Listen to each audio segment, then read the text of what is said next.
Hello everyone. तो आज हम पढ़ने वाले हैं chapter third, what is government, class six की पॉलिटी चैप्टर थर्ड। तो पहले ही हम 2 चैप्टर कवर कर चुके हैं मेरे हैंड रिटन नोट से, तो आप जाकर चेक करिए।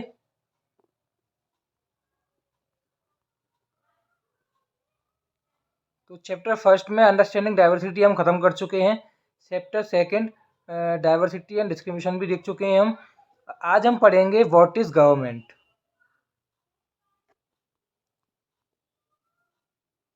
तो सबसे पहले हम देखते हैं कि कौन से टॉपिक्स हैं जो हम आज पढ़ने वाले हैं हमारे चैप्टर में। Works performed by government, levels of government, government के कौन से लेवल्स हैं ये हम देखेंगे। Laws and the government, types of government, government कौन से टाइप्स की होती है। डेमोक्रेटिक गवर्नमेंट, ये हमारे टॉपिक्स रहने वाले हैं आज। तो पहला टॉपिक हम स्टार्ट करते हैं, वर्क्स परफॉर्म्ड बाय गवर्नमेंट। अब गवर्नमेंट की जब बात आती है तो पहला point, day to day decisions. Government हमारे basics day to day decisions होती है वो लेती है, जैसे कि construction of road, price regulations, supply of electricity. अब कोई रोड कंस्ट्रक्ट होने वाली है तो ये डे टू डे एक्टिविटीज़ होती हैं। और जैसे कि वेजिटेबल्स की जो प्राइसेस होती हैं, तो हर दिन आपको नई प्राइसेस देखने को मिलती हैं, तो ये गवर्नमेंट डिसाइड करती है कॉमन पीपल के लिए। Takes action on social issues. अब कुछ सोशल इश्यूज़ होते हैं जैसे कि प्रोग्राम्स टू हेल्प पुअर। अब पुअर की हेल्प करनी है, उन्हें सब्सिडीज़ देनी है, उनकी प्राइस को कम करना है, तो ये भी गवर्नमेंट देखती है। अब ये कुछ इविल्स होते हैं सोसाइटी के, जैसे कि चाइल्ड मैरिज, तो ये कहीं पर प्रैक्टिस तो नहीं करा जा रहा है, इनको देखना है यहाँ पर, ये भी गवर्नमेंट का काम होता है।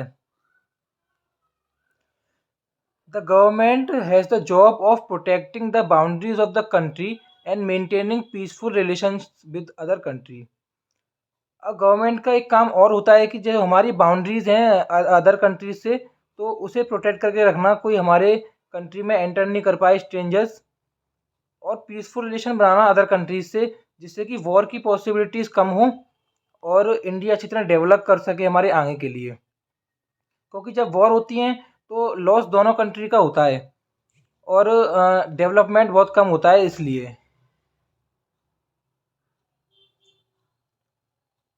When there are natural disasters like tsunami और earthquake, it is the government that manage. ये सारी, जैसे कि नेचुरल डिजास्टर जब आते हैं तो गवर्नमेंट ही हेल्प करती है और रेस्क्यू टीम बनाती है ना, हेलीकॉप्टर्स भेजती है, खाना भेजती है, तो ये सब उसके ड्यूटीज़ हैं गवर्नमेंट की, जो उन्हें फुलफ़िल करनी पड़ती हैं।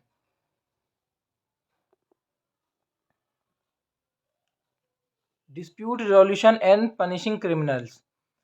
अब जो जैसे कि कहीं डिस्प्यूट हो गया है तो ये भी गवर्नमेंट देखती है, और कहीं पर जैसे कि जहाँ पे कोई दिक्कत हो रही है और कहीं पर क्रिमिनल्स हैं, तो इनको सजा देना भी गवर्नमेंट का काम है।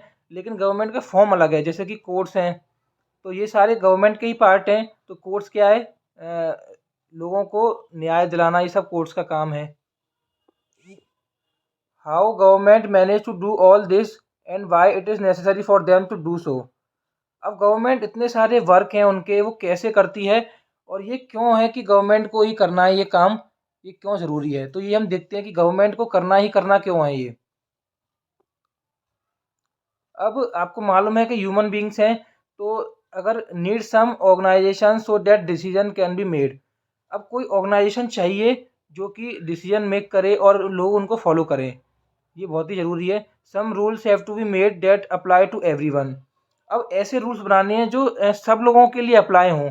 ऐसा नहीं है कि कुछ सेक्शन के लिए आप बना रहे हैं रूल, तो वही सेक्शन आप उसको कर रही है और दूसरों को आप लोग फ्री कर रहे हैं।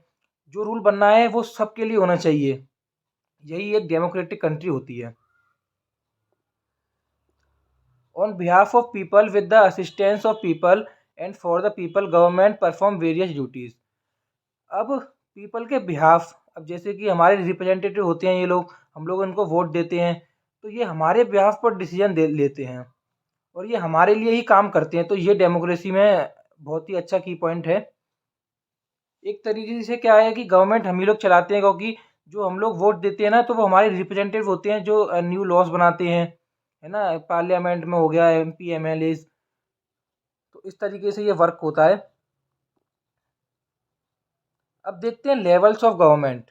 गवर्नमेंट के कौन से लेवल्स होते हैं इंडिया में। अब देखो, इंडिया एक बहुत बड़ी वास्ट कंट्री है।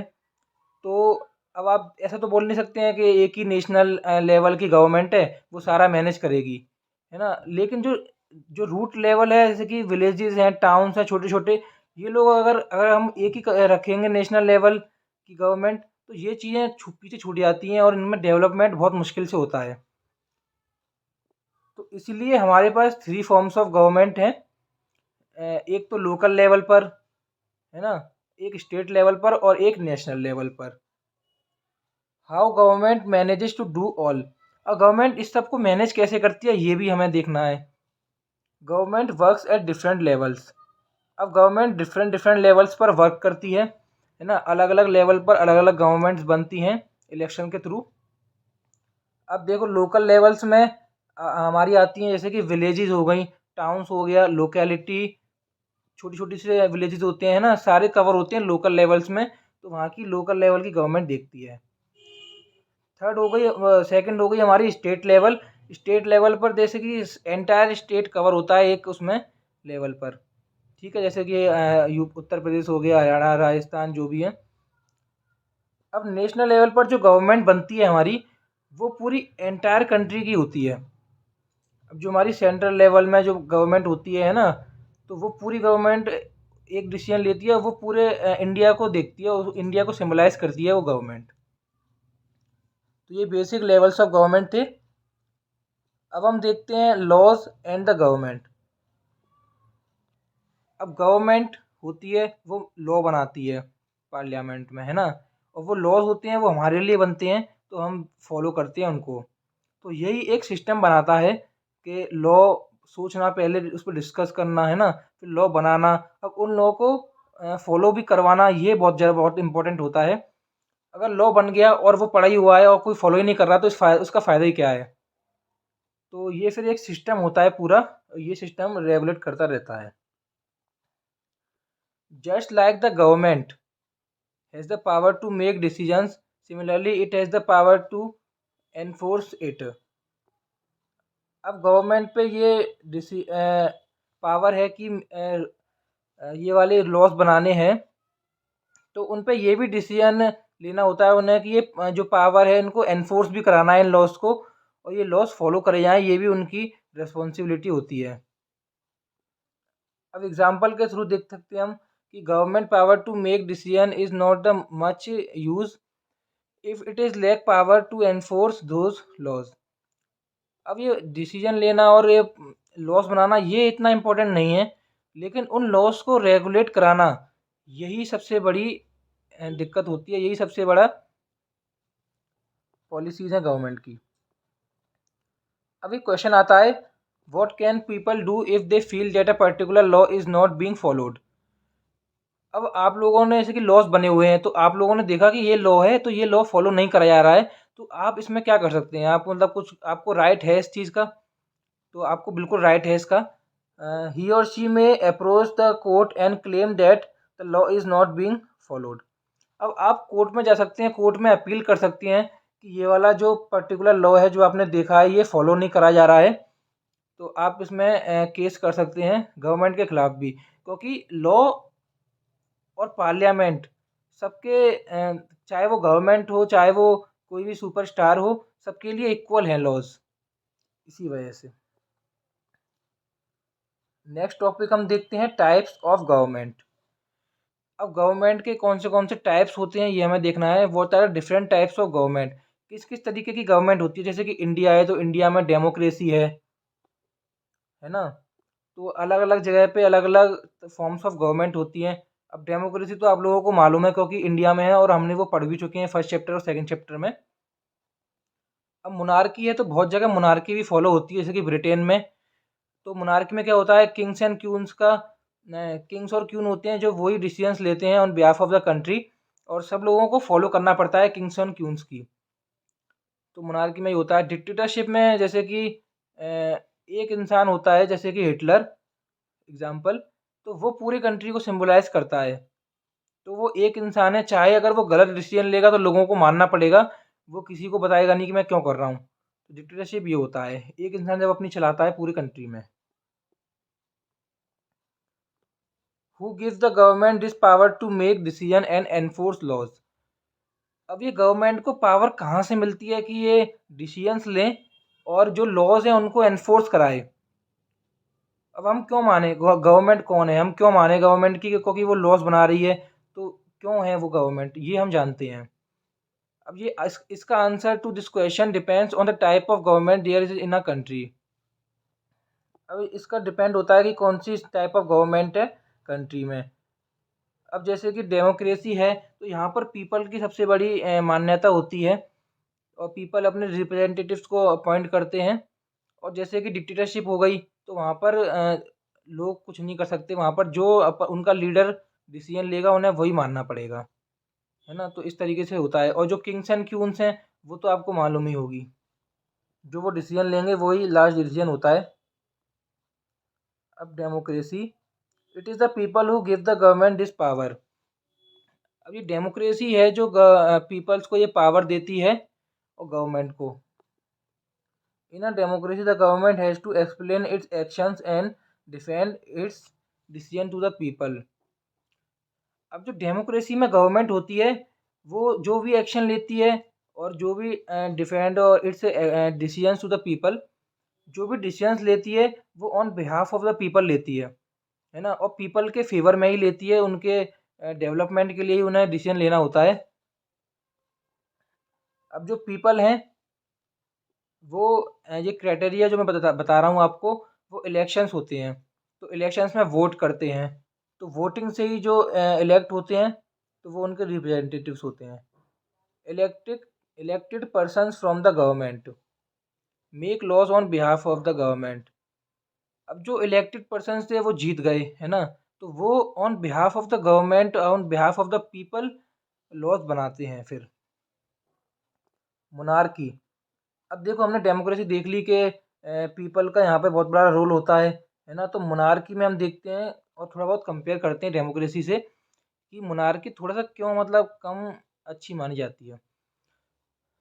द मोनार्की किंग और queen has the power to make decisions and run the government. अब मोनार्की में किंग्स और क्वीन जो होते हैं उन पर पावर होती है कि वो गवर्नमेंट को रन करें।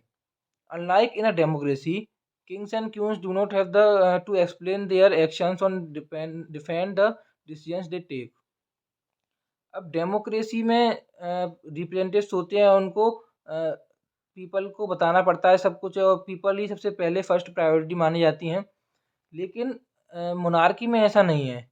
जो भी किंग्स और क्वींस डिसीजन लेंगे वही उनका आखिरी डिसीजन होगा। उन्हें किसी को एक्सप्लेन करने की ज़रूरत नहीं है कि ये डिसीजन हमने क्यों लिया और इसके पीछे क्या रीज़न था। उन्होंने जो बोल दिया वो आखिरी है। तो इस तरीके से लोगों को थोड़ा बहुत बहुत कम ही मौका मिलता है कि वो पार्टिसिपेट करें इस चीज़ में। लेकिन डेमोक्रेसी में पीपल बहुत ज़्यादा पार्टिसिपेट कर सकते हैं और अगर कोई लॉ होता है वो वायलेट हो रहा है तो वो उसके खिलाफ एक्शन भी ले सकते हैं। तो ये इम्पोर्टेंस है डेमोक्रेसी की। डेमोक्रेटिक गवर्नमेंट, अब हम थोड़ा बहुत देखते हैं कि डेमोक्रेटिक गवर्नमेंट के बारे में। अब इंडिया है तो आपको मालूम है इंडिया में डेमोक्रेसी है। Long struggle of the Indian people. अब ये डेमोक्रेसी ऐसा नहीं है कि हमने सोचा और डेमोक्रेसी आ गई, है ना। तो इसके पीछे बहुत ज़्यादा स्ट्रगल हुआ था इंडियन पीपल का, बहुत ज़्यादा दिक्कतें आई थी जिसके बाद ही डेमोक्रेसी इंडिया में लाई गई थी। The basic idea is that people rule themselves by participating in the making of these rules. अब बेसिक आइडिया ये था कि पीपल अपने आप को रूल करें, है ना, और रूल्स बनाएं। तो ये इसका वो मोटिव था। अब ये हमारी रिप्रेजेंटेटिव गवर्नमेंट कहलाती है। आपको मैं पहले बता चुका हूँ कि रिप्रेजेंटेटिव गवर्नमेंट क्या होती है। People do not participate directly but instead choose their representative through an election process. अब देखो रिप्रेजेंटेटिव मतलब ये होता है कि पीपल जो लोग हैं वो डायरेक्टली पार्टिसिपेट नहीं करेंगे मेकिंग इलेक्शंस में, है ना। इलेक्शंस में वो लोग सिर्फ वोट दे सकते हैं और अपने रिप्रेजेंटेटिव जो है जैसे कि जो एमएलए चूज़ होता है आपके आपके एरिया से, तो वो फिर पार्लियामेंट में जाता है और आपके थ्रू जो इलेक्ट हुआ है वो आपके जो एरिया है ना उसको वो रिप्रेजेंट कर रहा है और आपके लिए वो लॉ बना रहा है, तो वो आपका रिप्रेजेंटेटिव हुआ। आप समझ में आया? तो इस तरीके से रिप्रेजेंटेटिव चूज होते हैं वो और आपके बिहाफ पर लॉज बनाते हैं। Still the definition of democratic government include much more. अब डेमोक्रेसी की डेफिनेशन यहीं पर ख़त्म नहीं होती है। डेमोक्रेसी खुद एक बहुत बड़ा ब्रॉड पर्सपेक्टिव है जो कि उसमें और भी चीज़ें हैं। अब एक चीज़ और है, यूनिवर्सल एडल्ट फ्रेंचाइज। अब यूनिवर्सल एडल्ट फ्रेंचाइज बहुत ही बढ़िया और अच्छा थॉट था, क्योंकि पहले ऐसा नहीं हुआ करता था। और adult in country are allowed to vote. अब जितने भी एडल्ट हैं 18+ है ना, तो वो सारे वोट कर सकते हैं इलेक्शंस में। लेकिन पहले ऐसा नहीं था, पहले बहुत सारी रेस्ट्रिक्शंस थी। स्ट्रगल ऑफ वुमेन, अब वुमेन्स को वोट नहीं करने दिया जाता था, है ना। Struggle of non propertied man, अब जो इंसान जो मैन है जिसके पास प्रॉपर्टी नहीं है ना, ज़मीन नहीं है, और तो जो थोड़ा पुअर है, तो उन लोगों को भी वोट करने का अधिकार नहीं था। तो ये बहुत ही दिक्कत वाली बात थी, क्योंकि यहाँ पर इक्वलिटी हर्ट होती है हमारी। अब इंडिया में हम थोड़ा बहुत देखते हैं। Before independence only a small minority was allowed to vote. अब इंडिपेंडेंस से पहले बहुत ही कम लोग, बहुत ही माइनॉरिटी ऑफ पीपल अलाउड थे कि वो वोट दे, और बाकी लोगों को वोट करना अलाउड ही नहीं था।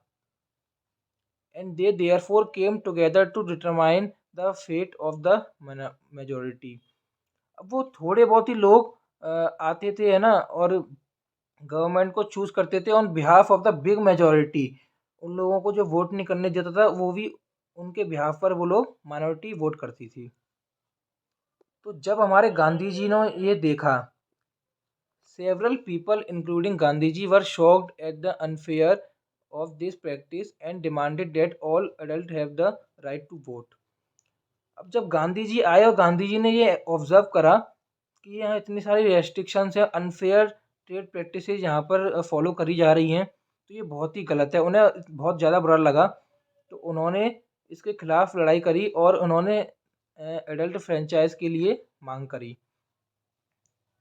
तो इसी के साथ हमारा ये चैप्टर ख़त्म होता है। मैंने आपको सारे टॉपिक्स बता दिए हैं जो भी एनसीईआरटी में हैं, और मैंने लाइन बाय लाइन नोट्स बनाए हैं, तो आप लोगों को दिक्कत नहीं आएगी बिल्कुल भी। और ये पीडीएफ अगर आप बोलोगे तो मेरे को कमेंट कर देना, मैं आपको पीडीएफ भी ये पूरी दे दूंगा, है ना।